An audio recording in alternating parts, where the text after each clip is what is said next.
Have you ever been in a room full of people who were supposed to love you, only to realize they saw you as nothing more than a failure, a joke, someone to mock and belittle? Have you ever felt the burning sting of humiliation so deep that it carved itself into your soul, changing you forever? Well, let me tell you what happened to me on what was supposed to be a beautiful evening with my family, an evening that turned into the most humiliating night of my life, but also the night that would eventually lead to the most satisfying moment of poetic justice I could have ever imagined. My name doesn't matter for this story. What matters is what I experienced, what I endured, and ultimately what I did about it. This is my truth, raw and unfiltered, and I'm sharing it with you because I know somewhere out there, someone needs to hear that they're not alone in feeling invisible, underestimated, and completely misunderstood by the very people who should understand them most. It was a crisp autumn evening when I received the invitation to my cousin Rebecca's engagement dinner, one of those fancy family gatherings that my relatives love to organize to show off their success, their perfect lives, their accomplishments that they wore like badges of honor. I remember staring at the elegant invitation card, gold lettering on cream-colored paper, and feeling that familiar knot form in my stomach, that dread that always accompanied family events. You see, I had become the family disappointment, or at least that's what they all believed, the one who never quite measured up to the standards set by my overachieving cousins, my successful siblings, my accomplished aunts and uncles, who seemed to have life figured out in ways I apparently never would. They saw me as the quiet one, the average one, the one who worked some boring office job that nobody really understood or cared to ask about. And honestly, I had let them believe that narrative because it was easier than explaining the truth. Easier than dealing with their questions, their jealousy, or their sudden interest in my professional life. I had learned early on in my career that keeping a low profile was often the smartest move, especially when you're climbing corporate ladders that others don't even know exist. But that evening, as I drove to the upscale restaurant where the dinner was being held, I had no idea that my carefully maintained facade was about to be shattered in the most painful way possible, and that the humiliation I was about to endure would become the catalyst for a confrontation I never wanted but absolutely needed. The restaurant was everything you'd expect from my family's gatherings. Expensive, pretentious, the kind of place where the menu doesn't have prices and the waiters wear tuxedos. I arrived right on time, which in my family meant I was actually late because everyone else had arrived 15 minutes early to establish their social hierarchy before I got there. As I walked through those heavy glass doors, I could see them all gathered around a long table in a private dining room. Champagne glasses already in hand, laughter already flowing, and I felt like an outsider looking in on a party I was invited to but not really welcomed at. My mother spotted me first, waving me over with that forced smile she reserved for moments when she was embarrassed by my mere existence but had to pretend otherwise for the sake of appearances. I made my way to the empty seat that had been left for me at the far end of the table. The symbolic placement wasn't lost on me. I was literally and figuratively at the margins of this family celebration. The seat next to me was occupied by my cousin Derek, a corporate lawyer who never missed an opportunity to remind everyone of his six-figure salary and his corner office with a view of the city skyline. On my other side was my Aunt Margaret, a woman whose life mission seemed to be pointing out everyone else's shortcomings while conveniently ignoring her own. The dinner started pleasantly enough, with toasts to Rebecca and her fiancé, stories about how they met, plans for the wedding that was already shaping up to be the event of the year. I smiled, nodded, and contributed the appropriate congratulations when expected, playing my role as the supportive family member who was just happy to be included.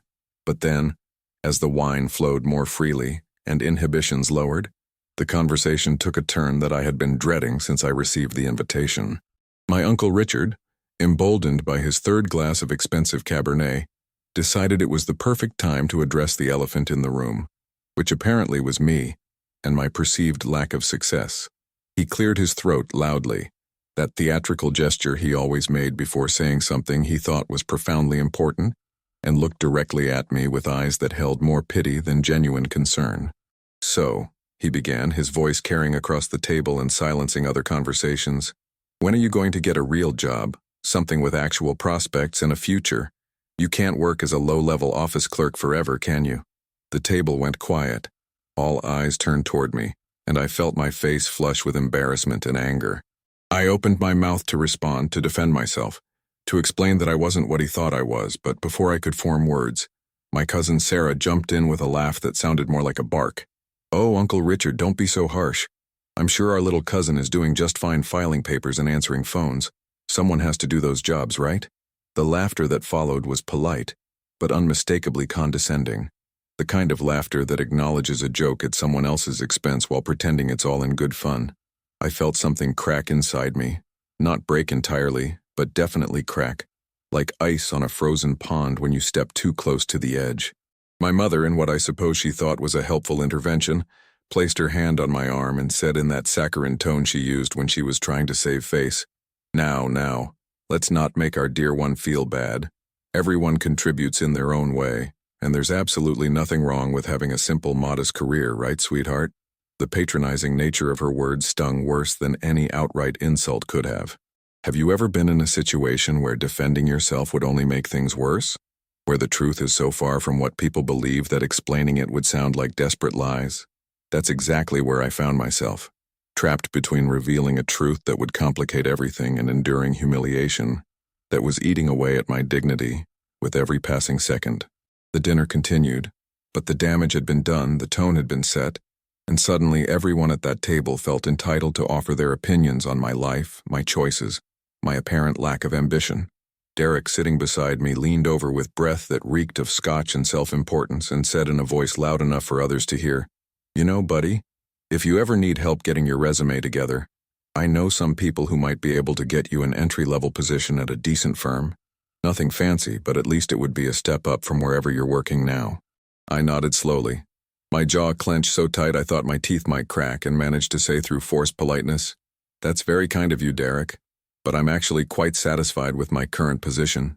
He laughed, actually laughed in my face, and patted my shoulder like I was a child who didn't understand how the world worked. That's the spirit. Contentment is important even if you're not exactly climbing any ladders, you know what I mean? The irony of his statement was so profound that I almost laughed myself, almost told him right then and there that I had climbed more ladders than he could possibly imagine, that I was standing on a rung so high above him that he couldn't even see it from where he was. But I didn't.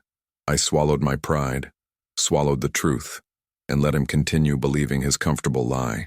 My Aunt Margaret decided to join the conversation because apparently, one humiliation wasn't enough for the evening. "You know what your problem is?"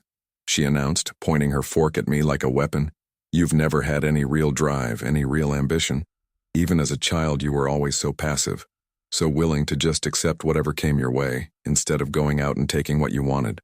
That's why you're stuck where you are, and that's why you'll probably stay there for the rest of your life unless you wake up and realize that the world doesn't reward mediocrity." I felt every word like a physical blow, each syllable designed to cut deep and leave scars that would take years to heal. The worst part wasn't the words themselves. It was the fact that everyone else at the table was nodding in agreement, my own mother included, as if my aunt had just revealed some profound truth that everyone had been too polite to say until now. I looked around at these faces, these people who shared my blood, my history, my childhood memories, and I realized that they didn't know me at all. They had created a version of me in their minds that fit their narrative, their need to feel superior, their desire to have someone in the family they could point to as the cautionary tale of what happens when you don't try hard enough. Sarah, never one to miss an opportunity to twist the knife, added her contribution to the conversation. "I think it's actually kind of sweet that you're so humble about your position in life," she said with a smile that didn't reach her eyes. "Not everyone needs to be successful or important. The world needs regular people too. People who are content with ordinary lives and ordinary achievements, and there's absolutely nothing wrong with that, even if it's a bit sad when you think about what you could have been if you had applied yourself more in school or taken some risks in your career." I wanted to stand up. I wanted to walk out. I wanted to scream at them that they had no idea what they were talking about, but something kept me in my seat. Maybe it was shock. Maybe it was the hope that someone, anyone at that table would defend me, would tell them to stop, would recognize that what they were doing was cruel and unwarranted. But that defense never came. Instead, the conversation shifted to other topics while I sat there feeling smaller and more insignificant with each passing moment, feeling like I was disappearing right there at the table while everyone celebrated around me, oblivious to the pain they had caused or simply indifferent to it.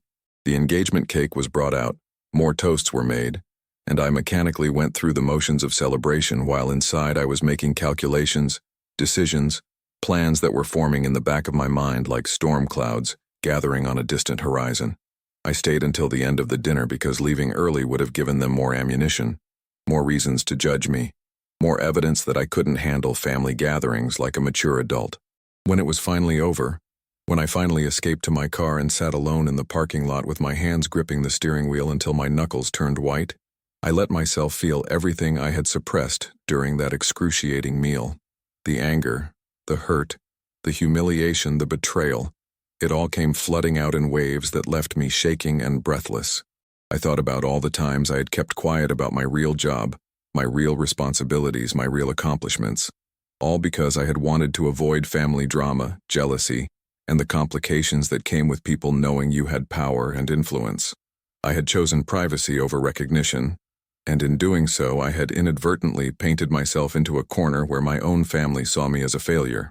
The drive home was a blur of emotions and thoughts, my mind racing through the events of the evening, replaying every cruel comment, every condescending laugh, every pitying look that had been directed my way.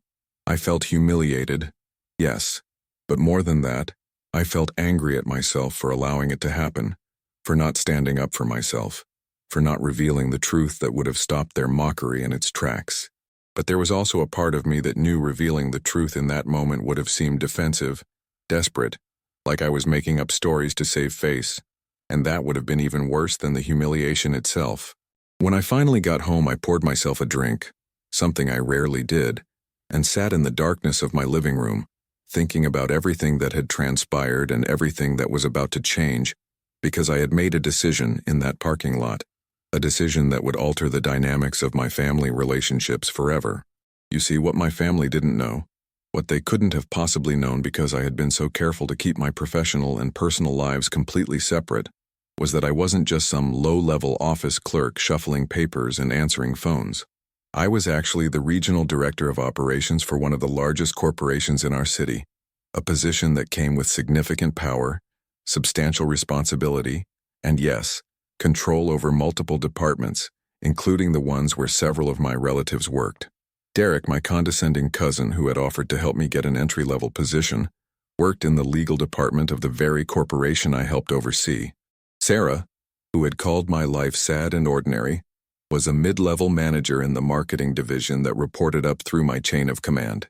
Even Uncle Richard, who had started the whole humiliating conversation by questioning when I would get a real job, was a senior analyst in the finance department that ultimately answered to the executive team I was part of. The irony was so delicious, so perfectly poetic that under different circumstances, I might have found it funny. But in that moment, sitting alone in my dark living room, I found it sobering and a little bit frightening, because I now had a choice to make, a choice that would define not just my relationship with my family, but also the kind of person I wanted to be. I had spent years building my career quietly, deliberately staying under the radar because I had seen what happened to people in my position when they flaunted their success. They became targets. They became people that others resented, envied, and sometimes actively worked against.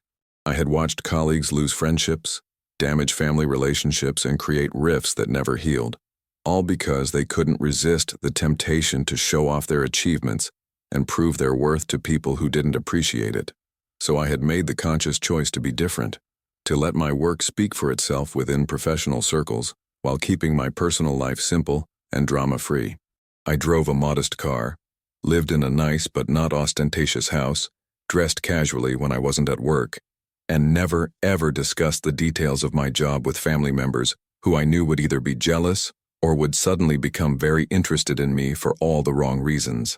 But that strategy had backfired spectacularly because without any information to the contrary, my family had simply assumed I was unsuccessful, unremarkable, and stuck in a dead-end job that would never lead anywhere. They had filled in the blanks with their own assumptions, projections of their own fears and insecurities, and I had become the family scapegoat, the example of what not to do with your life, the cautionary tale they would probably tell their own children someday. The question now was, what was I going to do about it? I could continue as I had been, letting them believe whatever they wanted to believe, maintaining my privacy and my peace, accepting that some people would always misunderstand me and misjudge me no matter what I did. Or I could reveal the truth, show them exactly who I was and what I controlled, watch their faces change as the reality of the situation dawned on them, and deal with whatever consequences came from that revelation. The professional part of me, the part that had been trained to think strategically and consider long-term implications, warned against making any rash decisions. Revealing my position now, so soon after their humiliation of me, would look like retaliation, like I was using my professional power to get back at them for personal slights, and that would be problematic on multiple levels, both ethically and practically. But the human part of me, the part that had been wounded and humiliated and made to feel worthless by people who were supposed to love me, wanted nothing more than to march into the office on Monday morning and let the truth speak for itself, let them discover through their own professional channels exactly who I was and what I could do. I spent that entire night wrestling with these conflicting impulses, pacing my living room, trying to figure out the right course of action, if such a thing even existed in a situation this complicated and emotionally charged. Have you ever had to choose between taking the high road and getting the satisfaction of proving people wrong? It's not as easy as it sounds, especially when your emotions are raw and your pride is wounded, and every fiber of your being wants justice, wants vindication, wants them to feel even a fraction of the humiliation they made you feel. As the night wore on and gave way to the gray light of early morning, I found myself thinking not just about what had happened at that dinner, but about the entire history of my relationship with my family, the patterns that had led to this moment, the small slights and subtle dismissals that had accumulated over the years like sediment forming layers of rock. I remembered being a teenager and hearing my father compare me unfavorably to my older brother, who was a straight-A student and star athlete while I was merely average at everything, good but never great, competent but never exceptional. I remembered family gatherings where my accomplishments, when they were mentioned at all, were followed by qualifiers and comparisons. Well, that's nice, but did you hear about what your cousin accomplished? I remembered the way conversations would shift when I entered a room, the subtle but unmistakable message that I wasn't as interesting, as important, as worthy of attention as everyone else. Over time, I had internalized those messages, accepted them as truth, and even used them as motivation to work harder, to prove to myself, if not to them, that I was capable of achieving things that mattered. But here's the thing about proving yourself to people who have already decided what you're worth. It doesn't matter what you actually accomplish, because they've stopped paying attention. They've moved on to other narratives, other comparisons, other ways to maintain the hierarchy they've established in their minds. So even as I climbed the corporate ladder, earned promotions, took on greater responsibilities, and eventually reached a position of significant authority and influence, my family remained frozen in their perception of me as the underachiever, the one who would never quite make it, the disappointment. And I had let them remain frozen in that perception because confronting it, challenging it, forcing them to see me differently, seemed like more trouble than it was worth, seemed like an exercise in ego that wouldn't ultimately change anything that mattered. But that dinner had changed something. It had crossed a line that I hadn't even known existed until it was crossed. The line between benign neglect and active cruelty, between gentle dismissal and deliberate humiliation. They hadn't just ignored my achievements, they had actively mocked what they assumed was my lack of achievement. They had made sport of my supposed failures. They had turned me into entertainment for their own amusement, and that was something I couldn't just let slide, couldn't just accept as the price of family harmony. I realized as I watched the sun come up through my living room window that this wasn't really about proving myself to them anymore. It wasn't about getting recognition or respect or validation from people who had shown themselves incapable of giving those things freely and generously. This was about setting boundaries, about drawing a line in the sand and saying that while I might be willing to be misunderstood, I was not willing to be humiliated. While I might be willing to keep my accomplishments private, I was not willing to let them be turned into a joke at my expense. The question was how to establish those boundaries in a way that was firm but fair, that made my point without stooping to their level, that maintained my professional integrity while also protecting my personal dignity. By the time Monday morning rolled around, I had made my decision, not about revealing my position explicitly, but about no longer actively hiding it, no longer going out of my way to keep my professional life a secret from my family. If they discovered the truth through their own channels, through the natural course of business, through the connections and relationships that already existed, then so be it. I would deal with the consequences as they came. But I wasn't going to make a dramatic announcement, wasn't going to call a family meeting to reveal my secret identity like some kind of superhero origin story. That would be too much, too theatrical, too much like I was trying to punish them rather than simply exist authentically. I went to work that Monday with a strange sense of peace, knowing that I had made a decision that felt right, that aligned with my values, that allowed me to maintain my dignity without compromising my integrity. The office felt different somehow. Or maybe I felt different in the office, more present, more willing to be seen, more comfortable in my own skin and my own position. I had meetings scheduled throughout the day, routine check-ins with department heads, strategic planning sessions, budget reviews, all the normal activities that came with my role. But I noticed something I hadn't paid attention to before. How many people in the building knew exactly who I was, how my presence commanded a certain level of respect and attention, how my opinions and decisions carried weight that extended far beyond my immediate circle. It was a stark contrast to how I was perceived by my family, and for the first time, I allowed myself to acknowledge that contrast, to sit with the discomfort of being two completely different people in two different contexts, powerful and influential at work, invisible and dismissed at home. The moment of reckoning came sooner than I expected, and in a way I hadn't anticipated, which is often how these things happen in life. The universe has a way of forcing confrontations we're trying to avoid or control. It was Wednesday afternoon, 3 days after the humiliating dinner, when I received a meeting request from the head of our legal department, James Morrison, a man I knew well and worked with regularly on various corporate matters. The meeting was scheduled for the following morning, and the agenda simply said, Department Restructuring Discussion, which was corporate speak for, we need to make some changes and some people aren't going to be happy about it. I accepted the meeting without thinking much about it. Restructuring discussions were a normal part of my job, happened several times a year, usually involved shifting resources, reallocating budgets, sometimes eliminating redundant positions or creating new ones to address emerging needs.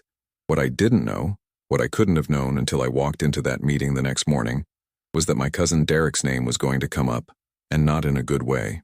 James had several folders spread out on the conference table when I arrived, each one representing a different attorney in his department, each one containing performance reviews, billing records, client feedback, all the data we use to make informed decisions about personnel. He got straight to the point, which I appreciated because I had back-to-back meetings all day and no time for corporate small talk. We have a problem with Derek Thornton, he said, sliding one of the folders across the table to me. His performance has been declining for the past 6 months. He's missing billable hours targets. Clients have complained about his communication and responsiveness, and he's developed a bit of a reputation for arrogance that's starting to affect team morale. I felt my stomach drop as I opened the folder and saw my cousin's name at the top of the page, saw the documentation that James had carefully compiled, saw the trajectory of decline that was clearly visible in the data. This was exactly the kind of situation I had been trying to avoid by keeping my professional and personal lives separate. Exactly the kind of conflict of interest that made nepotism policies exist. Exactly the kind of mess that had no good resolution. I looked up at James and said, "What are you recommending?" He leaned back in his chair and crossed his arms, a gesture I knew meant he had already made up his mind but wanted my input before moving forward. "I think we need to put him on a performance improvement plan. Give him 30 days to turn things around, and if he doesn't, we need to have a conversation about whether he's the right fit for this organization. I know that sounds harsh, but we can't afford to carry underperformers, especially not in the legal department where every mistake can cost us millions." I nodded slowly, my mind racing through the implications of this decision, not just for Derek, but for my entire family dynamic, for the revelation that would inevitably come when Derek discovered who had signed off on his performance improvement plan, for the confrontation that was now unavoidable. "Does he have any idea this is coming?" I asked, though I suspected I already knew the answer. James shook his head. "Not as far as I know. He seems to think he's untouchable, which is part of the problem. He's coasting on past successes and not adapting to current expectations. Classic case of someone who stopped growing and started declining." I thought about Derek at that dinner, his condescending offer to help me get an entry-level position, his assumption that he was so far above me that he could afford to be charitable, his complete and utter ignorance of the reality of our professional relationship. The irony was so sharp it could cut glass. Move forward with the performance improvement plan, I said, closing the folder and sliding it back across the table. But make sure it's documented thoroughly. Make sure he understands exactly what's expected of him and what the consequences will be if he doesn't meet those expectations. And make sure this is handled by the book. No favoritism, no special treatment, just standard protocol. James nodded, understanding the subtext of my instructions without me having to spell it out. We both knew that any hint of personal bias in a personnel decision could open up the company to legal liability, and we both knew that I was being extra careful precisely because of the family connection, even though James didn't know the specific nature of that connection. There's one more thing, James said as I was gathering my things to leave. The performance improvement plan requires a meeting with HR, his direct supervisor, and a member of the executive team, which would be you. It's standard procedure for anyone at his level. I felt that familiar knot form in my stomach again, the realization that there was no avoiding this confrontation, no way to maintain my anonymity, no path forward that didn't involve revealing exactly who I was and what authority I held. Schedule the meeting, I said, keeping my voice steady even though my heart was pounding. Let me know when and I'll be there. As I walked back to my office, I thought about how strange life could be, how the universe seemed to have a sense of humor that was sometimes kind and sometimes cruel, how the very person who had humiliated me for having a supposedly insignificant job was about to discover that I had the power to affect his career in ways he couldn't have imagined. But here's the thing, and this is important. I didn't want that power. I didn't want to be in a position where I had to make professional decisions about a family member who had treated me with such contempt. I didn't want the responsibility of being fair and impartial when every emotional fiber of my being wanted to let him feel just a fraction of the humiliation he had made me feel. This is what people don't understand about power. It's not always empowering. Sometimes it's a burden. Sometimes it's a responsibility that weighs on you like a stone. Sometimes it forces you to be better than you want to be, kinder than you feel, more professional than seems fair. Have you ever been in a position where doing the right thing felt like the hardest thing in the world? Where every instinct told you to take revenge, but your values demanded mercy? The meeting was scheduled for the following Tuesday, which gave me almost a week to prepare myself emotionally and mentally for what was about to happen. A week to rehearse what I would say and how I would say it. A week to remind myself over and over that I had to separate my personal feelings from my professional responsibilities. During that week, I found myself thinking constantly about the dinner, replaying the scenes in my mind, analyzing the dynamics that had led to that moment of humiliation, trying to understand not just what had happened, but why it had happened, what it revealed about my family, about me, about the complicated relationship between success and recognition, between power and respect, between who we are and who people think we are. I thought about calling Derek, giving him a heads up about the meeting, preparing him for the shock that was coming. But I realized that would be crossing a line, mixing my personal relationship with him and my professional responsibilities in a way that would be inappropriate and potentially unethical. I thought about telling my mother, explaining to her what was about to happen, hoping that she might prepare the family for the revelation, but I realized that would just create more drama, more complications, more opportunities for misunderstanding and manipulation. So I did nothing. I simply waited, went about my normal routine, attended my meetings, made my decisions, lived my life, all while knowing that a bomb was about to go off in the middle of my family relationships, and there was nothing I could do to stop it or soften the impact. Tuesday morning arrived with gray skies and cold rain, weather that perfectly matched my mood as I drove to the office, rehearsing one last time what I would say when Derek walked into that conference room and saw me sitting there. Not as his unsuccessful cousin who needed career advice, but as a member of the executive team who had approved his performance improvement plan. The meeting was scheduled for 10 o'clock. I arrived at the conference room 15 minutes early, wanting to be settled and composed before anyone else arrived, wanting to project authority and professionalism rather than nervousness or vindictiveness.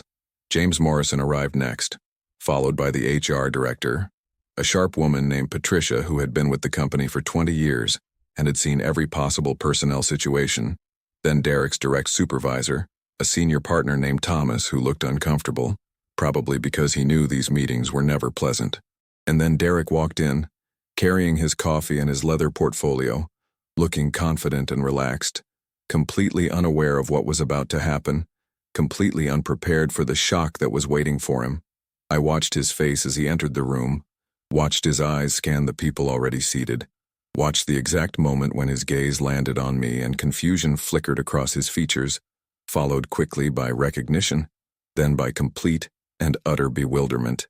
He stopped in the doorway, his mouth opening slightly, his confidence evaporating like morning fog under the heat of the sun, and I saw him trying to process what he was seeing, trying to reconcile the image of me as his unsuccessful cousin with the reality of me sitting at the head of the conference table in a position of obvious authority. "Please have a seat, Derek," Patricia said, gesturing to the empty chair across from me. He moved like someone in a dream, mechanical and uncertain, his eyes never leaving my face, questions clearly racing through his mind that he didn't dare ask out loud.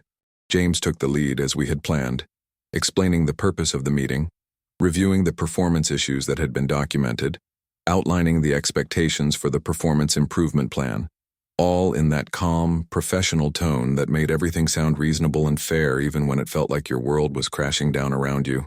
I watched Derek's face as he processed this information, watched him struggle to maintain his composure, watched him glance repeatedly at me as if trying to figure out what role I was playing in this situation, what authority I actually had, whether I was responsible for what was happening to him.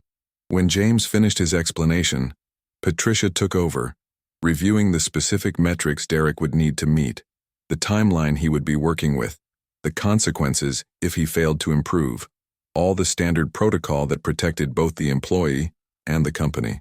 And then it was my turn to speak, the moment I had been dreading and anticipating in equal measure.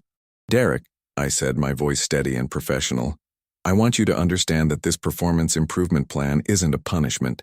It's an opportunity to refocus, to recommit to the standards that got you hired in the first place, to remember why you chose this career in this company. We believe you have the capability to meet these expectations. Otherwise, we wouldn't be investing this time and effort in your development." He stared at me, his face pale, his hands gripping the edge of the table, and I could see him struggling to form words, to ask the questions that were burning in his mind. Finally, he managed to say, "I don't understand. What are you doing here? What is your role in this?" Patricia glanced at me, a subtle look that asked if I wanted her to answer or if I would answer myself.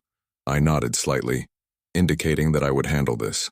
"I'm the regional director of operations," I said simply, letting the words hang in the air between us, letting him absorb the full implications of what that meant.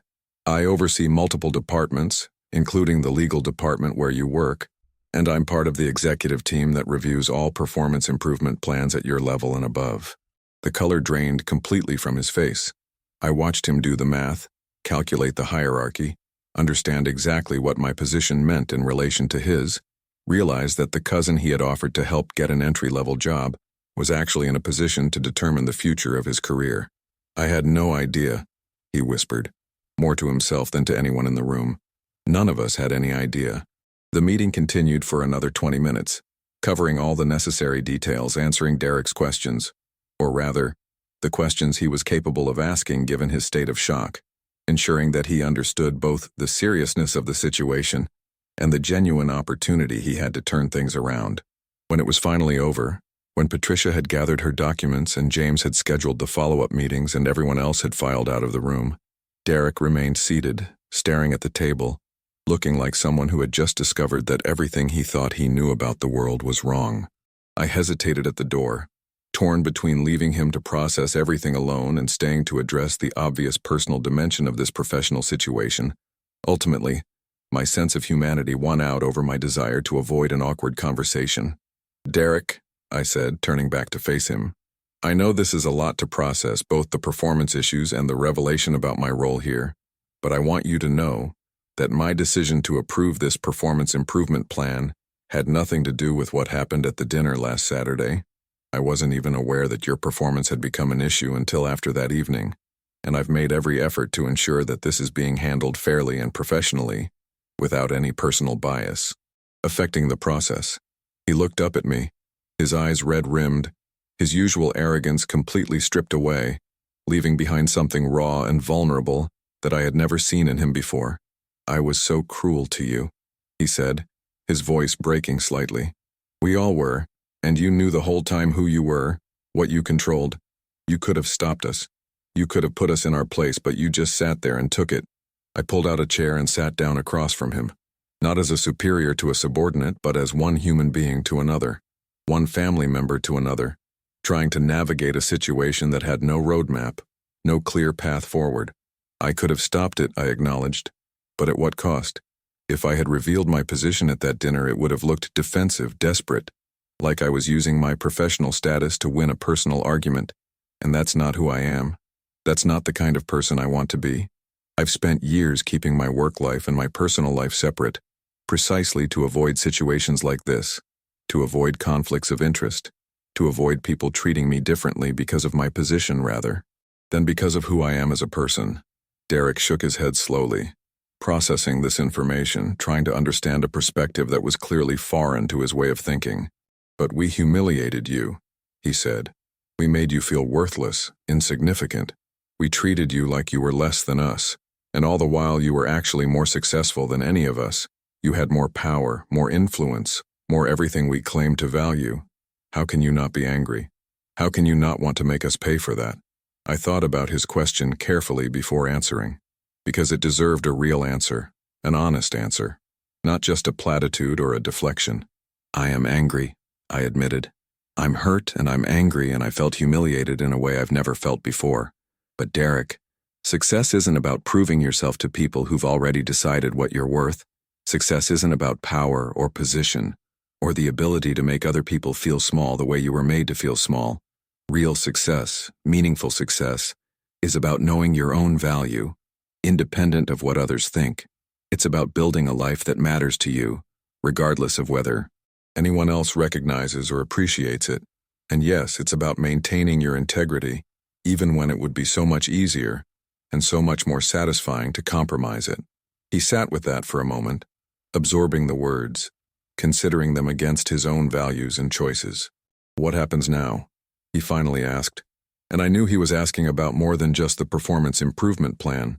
He was asking about us, about the family, about whether this revelation would change everything, or could somehow be managed without destroying relationships that, despite their flaws, still meant something. Now you focus on meeting the expectations that have been laid out for you, I said.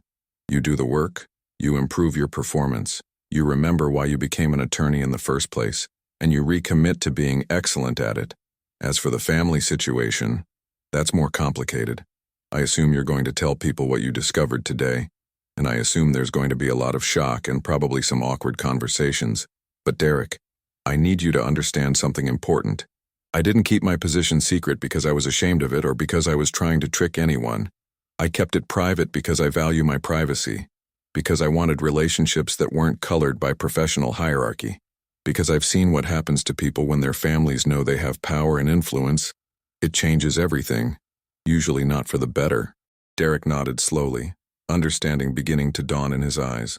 Understanding not just of my situation but of his own behavior, his own assumptions, his own cruelty. I'm sorry, he said, and I could hear in his voice that he meant it, that the humiliation of discovering his own misjudgment was teaching him something that perhaps needed to be learned. I know, I replied, and I appreciate that, but Derek, apologizing to me isn't enough. You need to think about why you felt entitled to judge me in the first place, why you assumed that someone's worth could be measured by their job title, or their salary, or their position in some hierarchy you've constructed in your mind. You need to think about how many other people you might have treated with that same condescending arrogance, people who didn't have the power to eventually prove you wrong. Have you ever watched someone realize that they're not who they thought they were? It's a painful process, but it's also sometimes a necessary one. Sometimes we need to be confronted with the gap between who we think we are and who we actually are before we can begin to close that gap. The news spread through my family with the speed and thoroughness of wildfire through dry grass. By Wednesday evening, less than 24 hours after Derek's meeting, my phone was exploding with messages, calls, voicemails from relatives who suddenly wanted to talk to me, to understand what had happened, to presumably adjust their perception of me now that they knew the truth. My mother called first, her voice a mixture of confusion and what I can only describe as hurt pride. Hurt that I hadn't told her, pride that her child was apparently more successful than she had realized, but mostly confusion about why I would keep something like this a secret from my own family. "Why didn't you tell us?" she asked, over and over, as if my reasons weren't obvious, as if the dinner on Saturday hadn't perfectly illustrated exactly why I had chosen privacy over recognition. I tried to explain, tried to help her understand that my decision wasn't about them, wasn't a judgment on them, but about protecting myself, protecting my career, protecting my peace. But I could hear in her responses that she wasn't really listening. She was already rewriting the narrative in her mind, already figuring out how to present this new information to her friends, her social circles, the people she needed to impress. Sarah called next, her tone completely different from the condescending mockery of the dinner. Now she was all apologies and excuses, claiming she had just been joking, that she never meant to hurt me, that if she had known who I was, she never would have said those things, which of course was exactly the problem. The fact that she would treat me differently based on my job title, rather than based on who I was as a person, the fact that respect and kindness were apparently conditional on professional status rather than basic human dignity. I kept the conversation brief, accepting her apology without really forgiving her, because forgiveness requires genuine contrition, and what I was hearing was mostly regret at having misjudged someone who turned out to be important, rather than regret at having been cruel to someone regardless of their importance. Uncle Richard left a voicemail rather than calling directly, probably because he was too embarrassed to have an actual conversation after his comments about me needing to get a real job. His message was rambling and defensive, trying to contextualize his words, claiming he had been concerned about my future, that he only wanted the best for me. All the usual justifications people make when they're caught being unkind and don't want to admit that maybe they're not as good a person as they thought they were. Aunt Margaret sent a text message, just a single line that said, "We need to talk," which I ignored because I knew that conversation would be less about apologizing and more about justifying, explaining, trying to maintain her position of moral authority, even in the face of evidence that she had fundamentally misjudged the situation. But the most interesting response came from Rebecca, the cousin whose engagement dinner had been the scene of my humiliation. She called me late Wednesday night, after most of the family chaos had died down, and her tone was different from everyone else's, quieter, more thoughtful, less defensive. "I owe you an apology," she said without preamble, "not just for what happened at the dinner, but for years of being part of a family culture that treated you as less than. I sat there and watched them mock you, and I didn't say anything. I didn't defend you. I just let it happen because it was easier than confronting them, easier than disrupting the evening, easier than admitting that maybe we were all being cruel." Her words surprised me, touched me in a way that the other apologies hadn't, because she was acknowledging not just the specific incident but the pattern, the culture, the systemic way that I had been marginalized and dismissed by people who should have known better, should have done better. "Thank you," I said, meaning it. "That means a lot more than you probably realize." We talked for over an hour, about family dynamics, about the pressures we all felt to perform, to succeed, to measure up to some arbitrary standard that seemed to keep shifting depending on who was being evaluated, about how easy it is to fall into patterns of judgment and comparison without even realizing we're doing it, about how difficult it is to break those patterns once they're established. Rebecca told me that the dinner had actually been a wake-up call for her, not just about me, but about the kind of family she wanted to create with her future husband, the kind of values she wanted to prioritize, the kind of environment she wanted to build where people were valued for who they were, rather than what they achieved or what position they held. "I don't want to raise children in a family where love and respect are conditional on success," she said. "I don't want my kids to grow up thinking they have to prove their worth, that they have to achieve certain things to be valued, that making a mistake or choosing a different path means they'll be mocked and dismissed, and I realize now, that's exactly the kind of family we've become, maybe always were, and it needs to change." I felt tears prick my eyes as she spoke, because someone was finally getting it. Someone was finally understanding not just what had happened to me, but what it represented, the deeper dysfunction, the values misalignment, the fundamental failure of compassion and empathy that had allowed that dinner to happen in the first place. "Change is hard," I said, "especially in families, especially when patterns have been established for generations. But Rebecca, the fact that you're thinking about it, talking about it, wanting something different, that's where change starts. That's how things get better."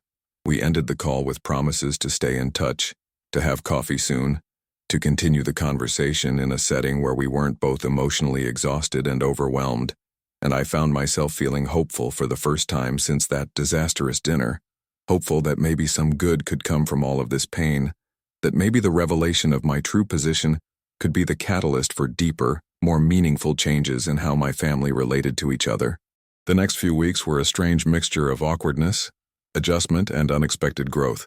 Derek was meeting the requirements of his performance improvement plan, showing up early, staying late, putting in the effort that had been lacking before, whether that was because he was genuinely committed to improving or because he now knew I was watching. I couldn't say, but the results were what mattered, not the motivation behind them. We maintained a professional relationship at work, cordial but not overly familiar, both of us understanding that we needed clear boundaries to navigate this complicated situation. Occasionally I would catch him looking at me with an expression I couldn't quite read, something between respect and resentment, admiration and anger, as if he still hadn't fully processed the implications of everything that had happened. At home, I continued to live my life much as I had before. Same house, same car, same casual clothes, same desire for privacy and normalcy. But now, there was a weight that had been lifted, the weight of hiding, of managing perception, of constantly monitoring what I said and didn't say to avoid revealing too much about my professional life. My family's attitude toward me had shifted noticeably. Suddenly my opinions mattered at family gatherings. Suddenly people wanted to hear my thoughts on various topics.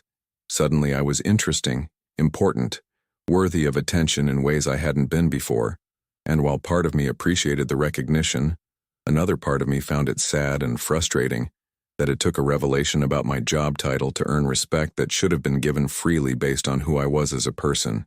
I started declining some family invitations, not out of spite or anger, but out of a genuine need for space, for time to process everything that had happened, to figure out what kind of relationships I wanted with these people moving forward, to establish new boundaries that protected my peace while still maintaining some connection to family, because despite everything, they were still family, still people I had history with, still people I cared about even when I didn't particularly like them.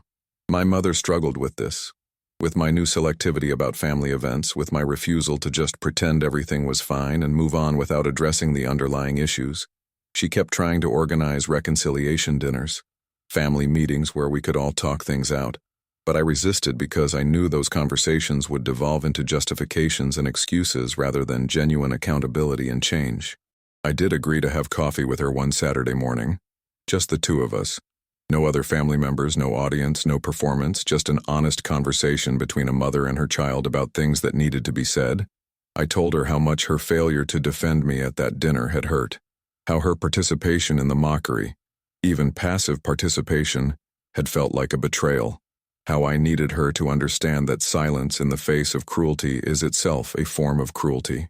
She cried, apologized, tried to explain that she hadn't realized how serious it was, that she thought it was just family teasing, that she never meant to hurt me, and I believed her, believed that she hadn't set out to be cruel, but I also needed her to understand that intent doesn't erase impact, that not meaning to hurt someone doesn't mean you didn't hurt them, that being family doesn't give you permission to treat people however you want without consequences.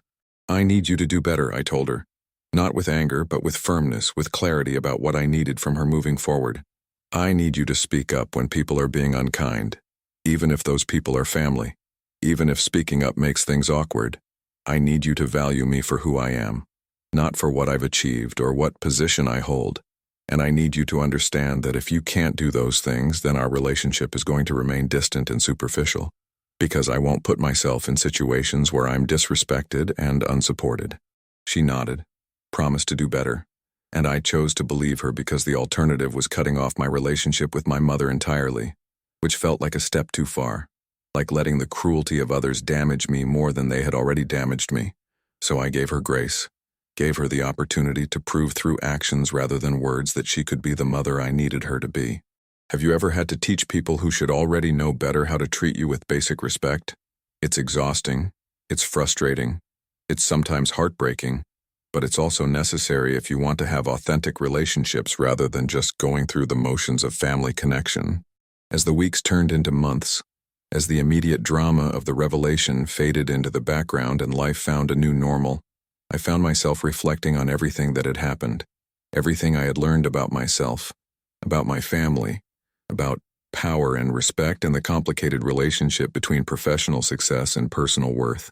I realized that keeping my position secret for so long had been both a blessing and a curse.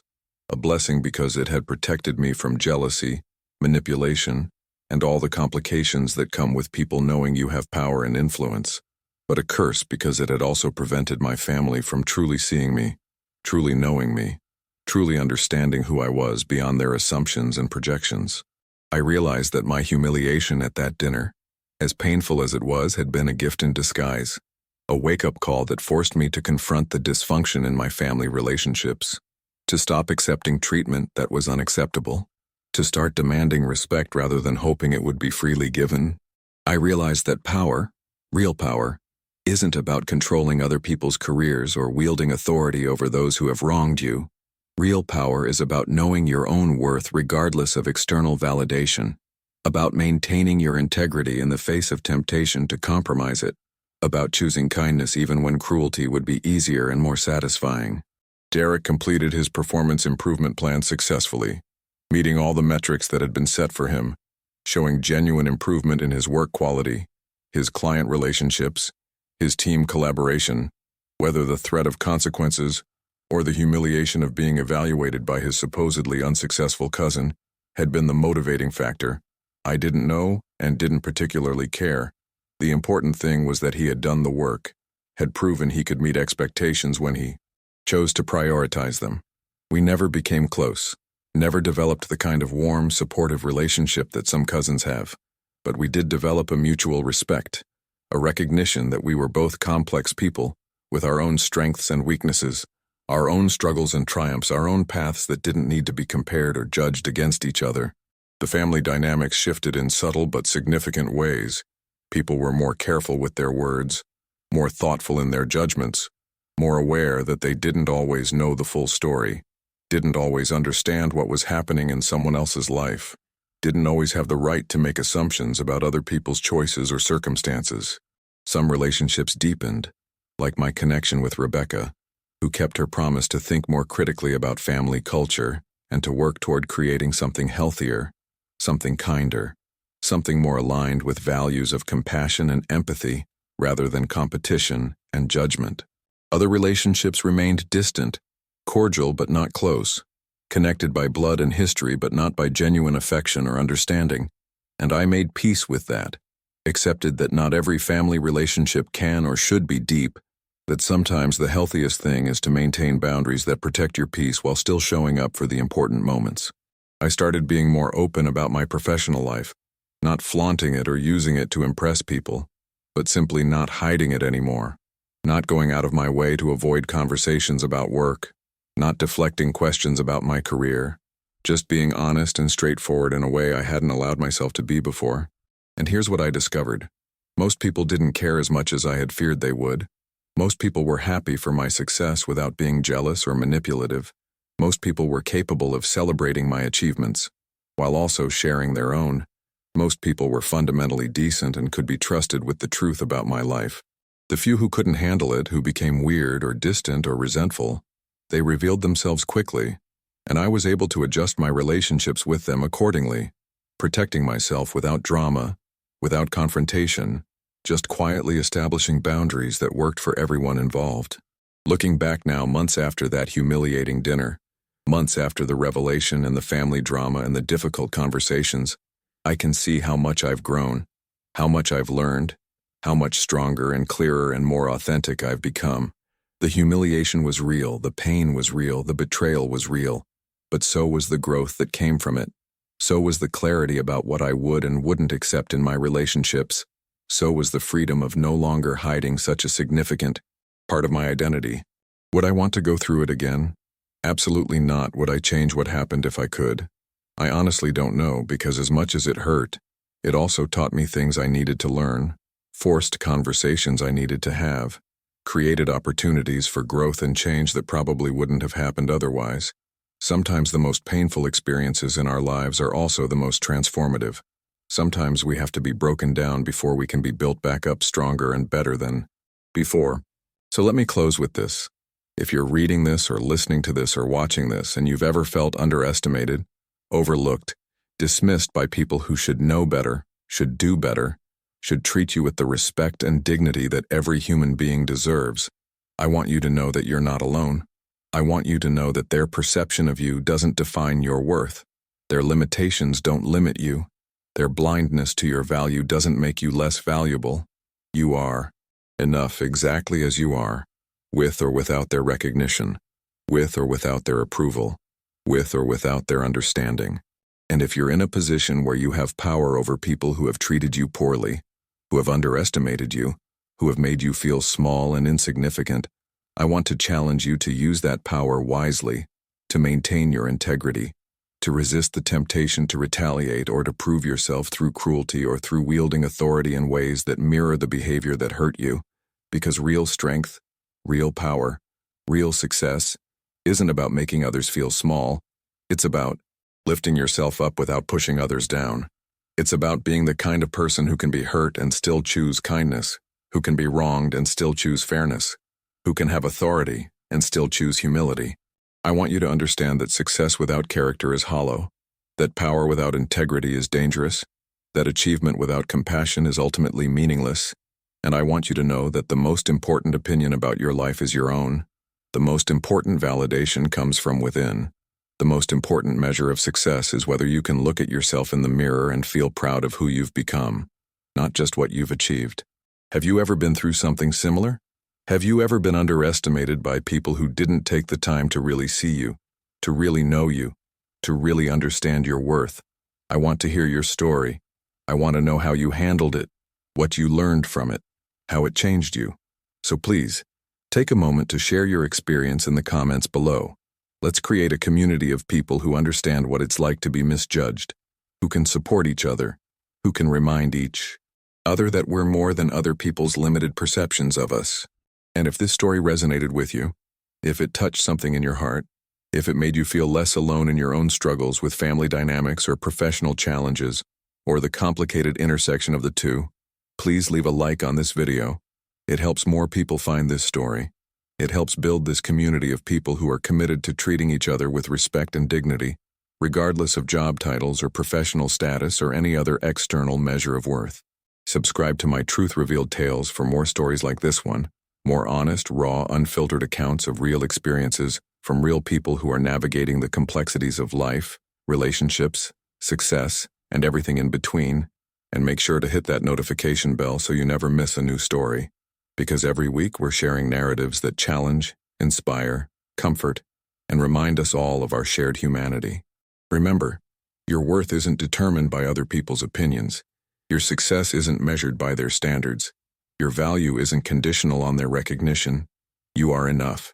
You have always been enough. You will always be enough. And anyone who can't see that, anyone who chooses to diminish you rather than celebrate you, anyone who needs you to be small so they can feel big, they're revealing their own limitations, not yours. Thank you for watching.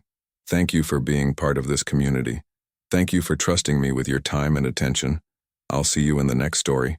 Until then, remember who you are, know your worth, and never let anyone make you feel less than the incredible, valuable, worthy person you truly are. You